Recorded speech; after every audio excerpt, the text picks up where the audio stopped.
तो वृत्त की स्पर्श रेखाएं आज हम पढ़ाएंगे बच्चों जी। ठीक। तो क्या होता है वृत्त की स्पर्श रेखाएं? पहले तो वृत्त को जानेंगे क्या होता है वृत्त? तो देखा होगा कि साइकिल का पहिया जो देखे होंगे, गाड़ियों का पहिया देखे होंगे जी। तो जो कभी आभास किए होंगे कि नीचे जो है एक रेखा की ओर चल रही है, ठीक। तो नीचे किसी ना किसी से स्पर्श करते हुए जा रही है ना। तो अगर हम आभासी से कल्पना करें कि एक स्पर्श रेखा खींच रही है ना, एक वृत्त है,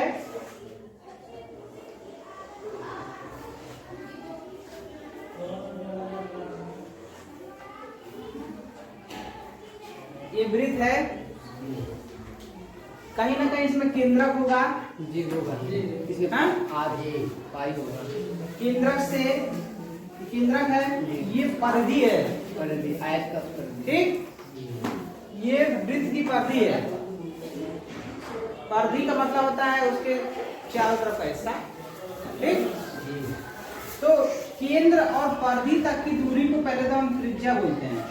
त्रिज्या, इसका नाम आर से दे देते हैं, त्रिज्या बोलते हैं, ठीक। इसी के ठीक इसमें सभी केंद्र, ये केंद्र है जी सर, और ये परिधि है जी।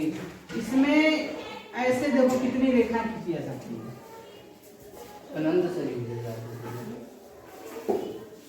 तो हम देख रहे हैं कि एक वृत्त में केंद्र से परिधि तक की दूरी को हम त्रिज्या कहते हैं। इसकी दूरी सभी दुनिया कैसी है? समान है, सब बराबर है, समान है, तभी एक वृत्त बन गया। ये प्रकाल से जब एक नोक रख के इसे खींचते हो कि नहीं खींचते हो जी। तो ठीक जो बीच की जो दूरी है प्रकाल से, तो उसी जो त्रिज्या कहलाती है, ठीक। सभी दूरियां समान है, केंद्र से परिधि सब समान। तो जब दूरी इधर से भी आर है तो इसके ठीक दूसरे तरफ भी इसको अगर एक रेखा खींच दिया जाए इसी से होकर, ठीक, तो ये भी आर है, तो ये भी आर है ना, त्रिज्या ये भी है। तो आर धन आर कितना हो गया? 2r हो गया, ठीक है। तो आर धन आर कितना हो गया? 2r। तो यहाँ से परिभाषा बन रही है कि वृत्त का, अब इसको व्यास बोलते हैं पूरा, ठीक। क्या बोलते हैं? व्यास। तो व्यास जो होता है त्रिज्या का दुगुना होता है, ठीक है। तो व्यास कितना हो गया? दुगुना दुगुना हो गया, ठीक। तो इसको नाम डी दे देते हैं, डायमीटर होता है पूरा। तो त्रिज्या आदि और आदि मिला के 2r हो गया, व्यास हो गया, समझ में कि नहीं? तब को आया समझ में? अब हमें क्या करना है कि वृत्त की स्पर्श रेखाएं खींचना है। एक हम वृत्त पे एक वृत्त बनाते हैं, इस पे हम कहीं भी एक बिंदु ले लेते हैं, इस वृत्त पे कहीं भी एक बिंदु ले लेते हैं और इस बिंदु से होके एक स्पर्श रेखा खींच देना है, ठीक। ध्यान रखिए, स्पर्श रेखा जब खींचते हैं तो जो केंद्र होता है इसके ऊपर एक लंब होना चाहिए। लंब का मतलब 90 अंश का बताया गया होगा तो ये 90 अंश का होना चाहिए, ठीक। तो हम ऐसे ही इंची से अगर खींच देंगे, पटरी से खींच देंगे तो ये 90 अंश का नहीं होकर कुछ कम ज्यादा हो जाएगा, है? तो इसी की हमें रचना करनी है प्रकाल और पटरी की सहायता से। प्रकाल है, इसकी सहायता से हमें स्पर्श, इस वृत्त पे स्पर्श की रचना करनी है, समझ में कि नहीं? जी। इसी की रचना हम यहाँ पे हम अभी बता रहे हैं। पहले वाले वृत्त में हम देखेंगे कि ये रेखा है, इस वृत्त को काट दे रही है, हाँ? प्रतिच्छेदित कर दे रही है। इस रेखा को क्या कर रही है? इस वृत्त को प्रतिच्छेदित कर दे रही है। तो जब काट रही है तो दो बिंदुओं पे काट रही है कि नहीं काट रही? काट रही ना। तो किसी भी वृत्त में अगर हम एक छेदक रेखा कहें, छेदक रेखा खींचिए तो छेदक मतलब छेद के जा रही है ना। दूसरे चित्र को देखेंगे कि हम यहाँ से एक दूरी से खींचेंगे तो इस वृत्त को टच नहीं कर रही है, छू के नहीं जा रही है, हाँ? तीसरे में हम देखेंगे कि इसको हम ऐसे टच करा के ले जाएंगे तो ये स्पर्श रेखा कहलाएगी। ये स्पर्श रेखा हो गई, ये नहीं है, ये छेदक है, छेदक रेखा। तो किसी वृत्त में छेदक दो बिंदु होते हैं, छेदक के दो बिंदु बनेंगे यहाँ, कहीं भी दो तो बनेंगे, ठीक। अच्छा, ये क्वेश्चन भी आता है कि एक बिंदु से कितनी छेदक रेखाएं खींची जा सकती हैं? एक बिंदु से कितनी छेदक रेखाएं खींची जा सकती हैं? तो अनंत खींची जा सकती है। इस बिंदु से अनंत खींच सकते हैं, इसी से गुजरेंगी, ठीक। बहुत ये मोटा है, इसको और पतला पतला खींचते जाएं तो अनंत रेखाएं खींची जा सकती है इस बिंदु से, जी। समझा कि नहीं? जी। एक बताया भी जाता है कि एक बिंदु से अनंत रेखाएं खींची ही जाती हैं, ठीक है। तो इसी तरह एक बिंदु ले लेंगे कहीं भी, तो इससे अनंत छेदक रेखाएं खींची जा सकती है, ठीक। समझा कि नहीं? जी। इसमें देखेंगे कि वृत्त है, ये नहीं छेद रही है, कुछ भी नहीं कर रही, स्पर्श भी नहीं कर रही। तीसरे में देखेंगे स्पर्श रेखा कर रही है। अब हम ध्यान रखेंगे, बताया भी था कि ये 90 अंश का होना चाहिए, ये केंद्रक है, त्रिज्या है, तो इसके बीच में 90 अंश का कोण बनेगा, होना चाहिए। तो अभी तो हम ऐसे ही खींच दिए इंची से, तो 90 का नहीं होगा, 90 का हम बनाएंगे, ठीक। तो 90 का अब हम बताते हैं स्पर्श रेखा। सबसे पहले एक वृत्त बनाएंगे, रचना भी करनी है इसकी, जैसे बोलते जाएंगे वैसे रचना भी करनी है। सर्वप्रथम एक वृत्त खींचा, ठीक है, जिसका केंद्र बिंदु O है, ठीक जी। कोई भी परिधि पे कोई भी बिंदु हम A ले लेते हैं, ठीक। O और A को मिला देते हैं, ठीक है जी। O और A एक रेखा प्राप्त हो गई जी। A को केंद्र मानकर पटरी प्रकाल की सहायता से इस पे रख के न्यूनतम दूरी का एक चाप लगाएंगे, ऐसे, ठीक जी। समझ आई नहीं? फिर इसका नाम दे देंगे R, दे देना, कुछ भी दे देना, R मत दे देना, त्रिज्या लगने लगी, कुछ नाम दूसरा दे देंगे, B दे देते हैं, ठीक। B को केंद्र मानकर उतनी ही दूरी का, दूरी जो लिए थे अभी घटाए बढ़ाएंगे नहीं, उतनी ही दूरी का एक चाप लगाए यहाँ पे, फिर उतनी ही दूरी का एक चाप और लगाएंगे। ये 60 अंश का बनता है, 120 का बनता है ना जी। फिर इसको केंद्र मानकर एक यहाँ चाप लगाएंगे, इसको केंद्र मानकर फिर यहाँ चाप लगाएंगे। ये जो बिंदु प्राप्त हुआ है, ये नाम दे देना इसका।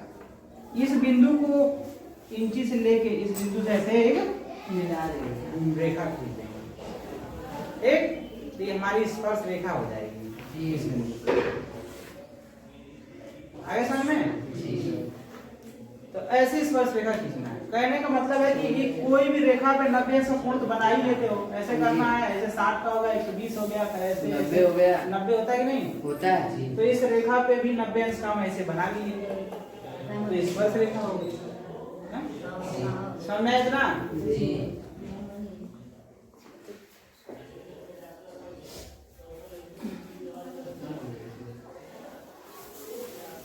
हाँ, ये हमेशा लंब होते हैं। इस रेखा को, स्पर्श रेखा और इस त्रिज्या आपस में हमेशा लंब होते हैं। अरे समझ में जी। अब इसके अभ्यास लगाए जाएंगे, पूरी प्रश्नावली खत्म हो गई है। सवाल ऐसे पूछेगा कि एक वृत्त दिया है, इस वृत्त पे कोई बिंदु, एक ऐसे वृत्त दिया है, कोई बिंदु एक P की परिधि पर P है, इससे होकर एक स्पर्श रेखा खींचिए, ठीक। तो क्या करोगे, इसको इससे मिला देंगे, इस पे 90 अंश का कोण बना के इसे स्पर्श खींच देंगे। समझ में आया जी? सभी को आ गया जी। अब इसके सवाल बताते हैं, अभ्यास है। दो, ये परिधि है पूरा जी, ठीक। परिधि से परिधि तक की दूरी को हम जीवा कहते हैं। परिधि से परिधि तक की दूरी क्या कहते हैं? जीवा। परिधि से परिधि तक की दूरी को जीवा कहते हैं, ठीक जी।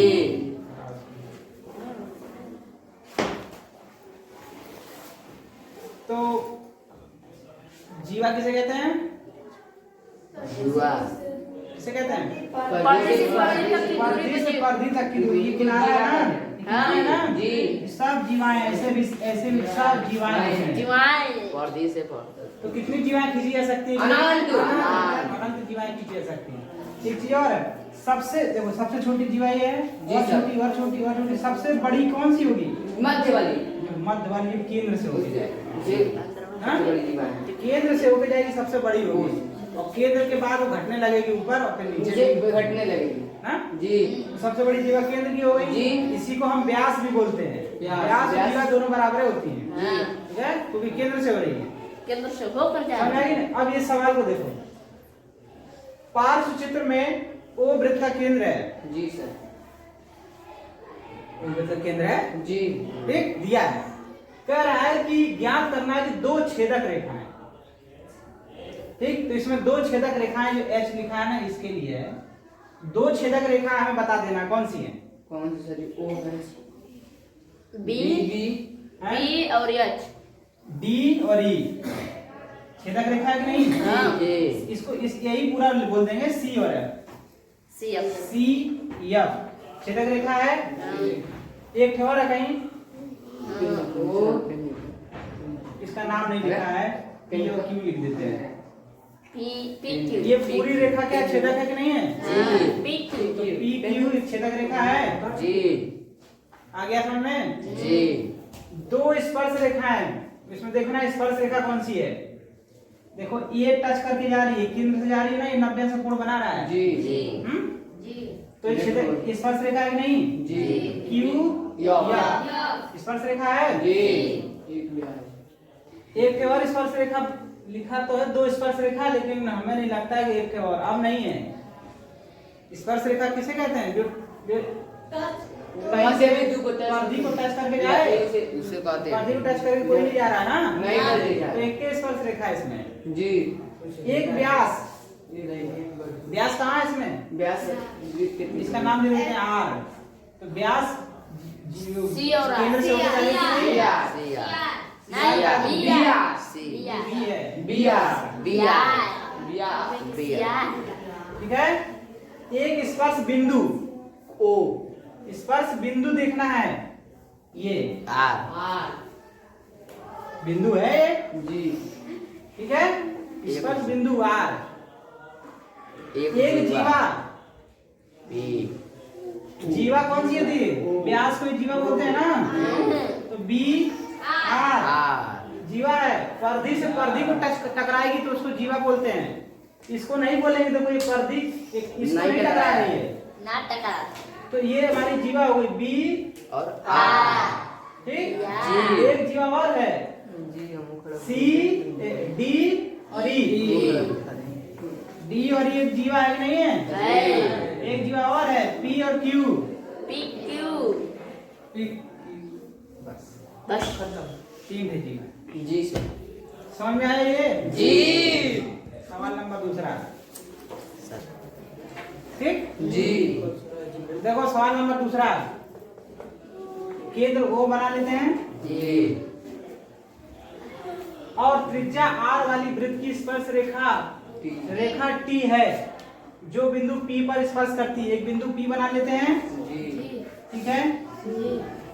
एक रेखा है जिसका नाम T दिया है, T है, हो गया।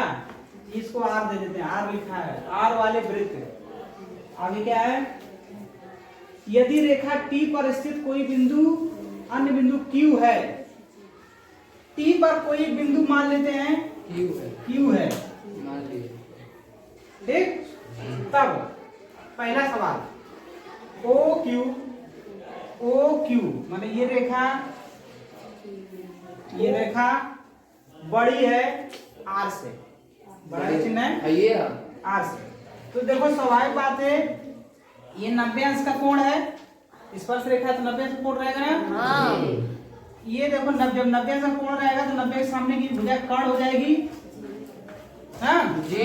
कर्ण हमेशा इन दो भुजाओं से बड़ी ही होती है, जी। होती है ना जी। तो ये ऑलरेडी ये वाला बड़ा है, जी। तो ये सत्य हो गया। ओ क्यू बराबर आर। गलत, असत्य। अब ये सत्य हो गया तो ये गलत है ना होगा? असत्य है। असत्य हो गया जी। असत्य। ये भी असत्य हो गया जी। ओपी जो है ओपी बड़ा है आर से, मतलब छोटा है आर से। जी। आर कहाँ है ये, और ओपी कहाँ है, ओपी। ठीक है, वो ये कह रहा है ओपी बड़ा है आर से। बड़ा क्या बराबर ना है? बराबर है। तो ये भी असत्य हो गया। ओपी बराबर आर से, बराबर है कि नहीं? बराबर असत्य है। हो गया। और ओ ये भी गलत हो गया। असत्य असत्य असत्य असत्य। सबको समझ में आया? असत्य। फिर से देखो, ओ क्यू जो है, ओ क्यू बड़ा है आर से। बड़ा है। बड़ा है क्योंकि ऑलरेडी देखो ये वैसे भी दिमाग लगा के सोचो कि ये जो है जो रेखा है वो थोड़ा सा यहाँ बढ़ गई है। जी बड़ी है। हैं? जी। वैसे ही बड़ी हो गई। तो वैसे भी देखो ये कर्ण पे बना, कर्ण ये कर्ण है 90 के सामने वाला, आधार लक्ष्य से बड़ी होती है। बड़ी है जी।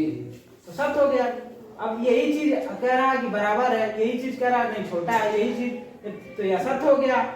अगला कह रहा है कि ये रेखा अलग से, ये रेखा जो कह रहा है वो आर ओपी जो कह रहा है इसका नाम आर है, दोनों बराबर है कि नहीं है? बराबर है। तो ना बड़ा ना छोटा, तो सत्य हो गया। सवाल नंबर 2 हो गया। तीसरा सवाल, खाना भी करें। हम कोई नहीं पहले पढ़ा लेंगे तब जाएंगे।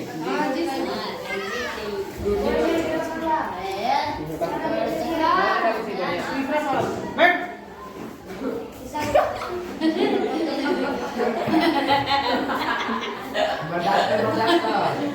तीसरा को पेशाब कर रहा है।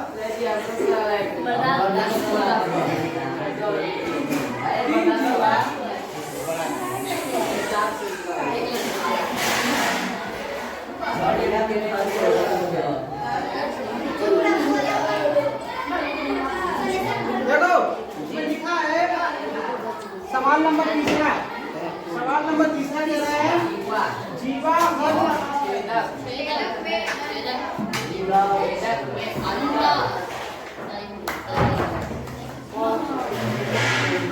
जीवा और छेदक रेखा में अंतर बताइए, चित्र से स्पष्ट करिए। जी सर। तो जीवा को पढ़ाए हैं, जी छेदक को भी पढ़ाए हैं। जी। तो चित्र से देख लो, जीवा जो होती है केंद्र से परिधि तक की दूरी को सबसे बड़ी जीवा है। इसके ठीक परिधि से परिधि को जीवा कहते हैं। परिधि से परिधि तक की जो रेखा खींची जाएगी लेकिन छेदक क्या होता है, बाहर निकल जाएगी, छेदते हुए निकल जाएगी। आगे समझ में?